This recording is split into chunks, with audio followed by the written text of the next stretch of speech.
Hello everyone, welcome back to my YouTube channel. My name is FPL Elma. We're going to be going through my Game 35 team selection.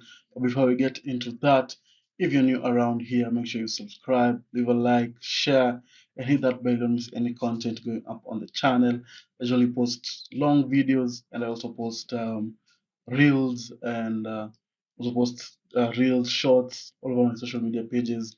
All the links are down in the description, so make sure you go check those out as well as you're trying to build outside of YouTube as well. So without wasting any much time, let's get straight into it. So first, we're going to start off with my Gaming 34 team review, where we used our free hit chip, and these are the results from the free hit. We managed to score 93 points. Of course, there's a game still yet to be played today against Nottingham Forest and Brentford, but the deadline is on Friday, so it's better to just get this video out right now or tomorrow, depending on the time you're going to be watching this. So we had 93 points, 2051 overall points, and a huge green arrow from that 2,000, 19,000. But of course, I think that to be around 21,000 once the likes of Mbuemo, Chris Wood, who are heavily owned, have performed, or I hope they won't be able to perform. So as you can see, I have Mbuemo on the bench and Milinkovic on the bench. So yeah, I hope it's going to end 1-1 with none of them being involved in any attacking threat. So we had Allison, 2 points. Sessegnon scoring in the last minute against Southampton from an 11-pointer. So that's back-to-back double points, which I'm able to benefit from since I had him in game 33 as well. H. Nouri, 11 points, managing to keep a clean sheet and to get an assist. Thanks to Jose Sa, who saved the penalties. You can see on my bench with 12 points. Disappointed I did not start him, so I would have been in a lot more points, but it is what it is. I was never going to start him, so I didn't want to double up on the defense for Wolves. We had Trippier 15 points, I think 2 assists and a clean sheet. 15 points there, very good display. So the swing between Trippier and Livramento, picking up the more expensive asset, managed to pay off. So I'm very happy with that. Palmer blanking again for 3 points. Diaz scoring a goal for 7 points. Murphy, I think, with an assist for 6 points. Salah scoring a goal and I think an assist, if I'm not wrong, and maybe clean sheet points. I think it was clean sheet, so maybe just a goal for 16 points and bonus points, I think, was the captain, so 16. Isaac managed to score a penalty goal, so 6 points for him.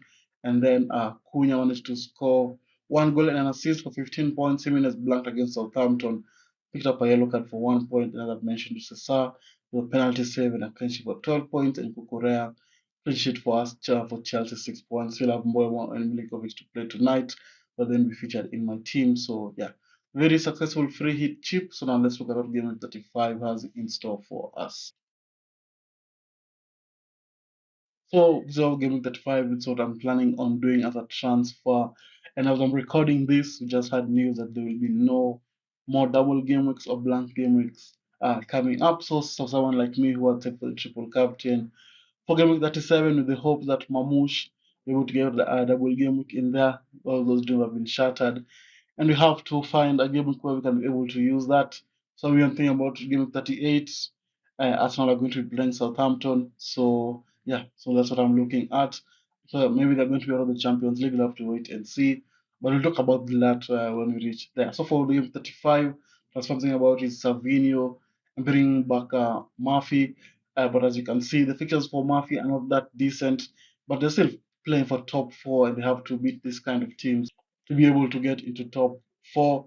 Brighton have considered a lot of goals. Chelsea, although they're fighting for top four as well, I think they're going to be tired maybe from the Conference League match they're going to be playing in that game, so gives her an upper chance to Newcastle and Co. Arsenal maybe out of the Champions League, they might be in the Champions League, but they're nothing to fight for in the league, so it might be an easy fixture for Newcastle, and Everton are just Everton. So, but the main transfer is Savinho out since he doesn't play every match. He was very underwhelming in the double game week, I think 33. So yeah, the transfer I might do is maybe Saka to someone else, but I was not seeing a very good asset for that price range. So I think it's better to go for Savinho to Murphy. But this transfer is not yet confirmed. But if you want to know my final team, links are down in the description as always for my social. So now let's look how my team is going to be lining up with this transfer in mind. So this is how we're going to be lining up for game 35. We're going to be having Emi Martinez in goal against Fulham, because I think although Fulham did score late against Southampton, it was a long period of time where Southampton were leading. So I'm going for that. And I think Aston Villa also need top four. I think they're going to be up more for the game and hoping just for a clean sheet. Not a clean sheet, a lot of save points here and there. Then you have Munoz against Nottingham Forest. They just defeated Aston Villa 3-0 in the FA Cup semi-final. So they're going to be going to the final. So they're going to be on a high, and I hope they can be able to take that high into this Nottingham Forest game and be able to perform. Then you have Guardiola against Wolves, who have been caught scoring goals for fun. I think they've won 6 games in a row. It's going to be a relatively tough fixture, and Guardiola now doesn't offer those attacking returns like he used to at the beginning, because now he's playing more as a centre back position, and O'Reilly is playing as the left back. So no more attacking returns, but he did score in the FA Cup, so anything can happen. But I'm just expecting a pure clean sheet from that fixture from him. Then you have Saliba against Bournemouth. So we don't know what Arsenal, whether they're going to rotate or not. And the deadline being on Friday, we would be able to know what Ateta plans to do. Get early team news. So it's a little bit concerning to see what they're going to do. But for now, I'm going to be starting him in there, and if not him, we still have Ran Sessegnon on the bench, who can be a very good asset. But for now, this is the defensive line I'm going to be going for, and I hope that Saliba is going to be starting and being able to keep a clean sheet. So with that, now let's look at the midfield. So this is how the midfield is going to be looking like. Going to be having Salah in there against Chelsea, and Salah is going to be the captain. Of course, Liverpool have won the league, so there's a slight chance they might be on the beach already, and there's a slight chance they might be wanting to get more points on the board. And I'm sure Salah wants to be able to beat the 2020 record, so that's why I'm going to be having him in the team. He's going to be my captain against Chelsea, who have been looking very good defensively of late, but there's still some cracks and weaknesses in there. I know that Salah and Co can be able to exploit that. Then you have Sar against Nottingham Forest. So they're going to go for Sar, and we're going to be having Saka on the bench. I'm going to display the bench at the end. We're going to be having Saka on the bench. So it's going to be interesting to see how that's going to plan out. I don't know if Saka, I think Arsenal are going to rotate heavily because they did lose the first leg against PSG. So I think they're going to rotate. Or he's going to have a small cameo off the bench. He's going to start in with the first half, but I'm sure they wouldn't want to risk an injury to their main man, because he did look very good against PSG. But so that's why I've gone for Sar in there. Then you have Murphy against Brighton, who are going to potentially be transferring into the team. We play Brighton, who did concede 2 goals against West Ham, who were very poor in front of goal. So I hope that Murphy and Co can be able to perform. Then you have Rogers finishing off the team against Fulham. He's been playing very, very well. He's been high flying, and I hope that against Fulham can be able to do more of the same and be able to bring some points back home. That's the midfield. Now let's look at the forward line.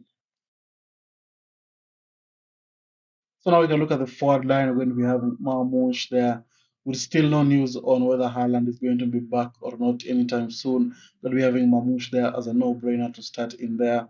Nobody can be able to give some attacking returns, because he did blank in the, I think back, he did blank in Double Game 33, and in the FA Cup he also, I don't know if he scored or not.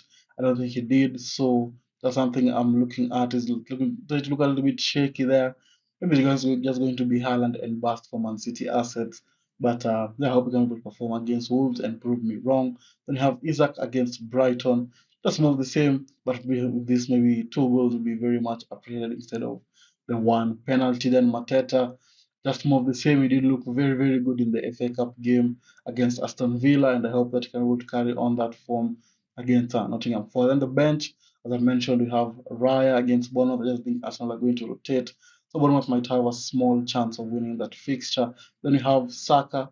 Also, I think he's going to be rotated, so he's on the bench. Senyon might come in for Saliba, but at the moment he's going to be on the bench. Then finishing off the team, we're going to be having Konza in there as well. So that's the team for game 35. I don't think it looks pretty good. I don't think it looks pretty good, but I think the fixtures for this game are not very, very enticing. No one playing against Southampton, Leicester, or Ipswich in the team.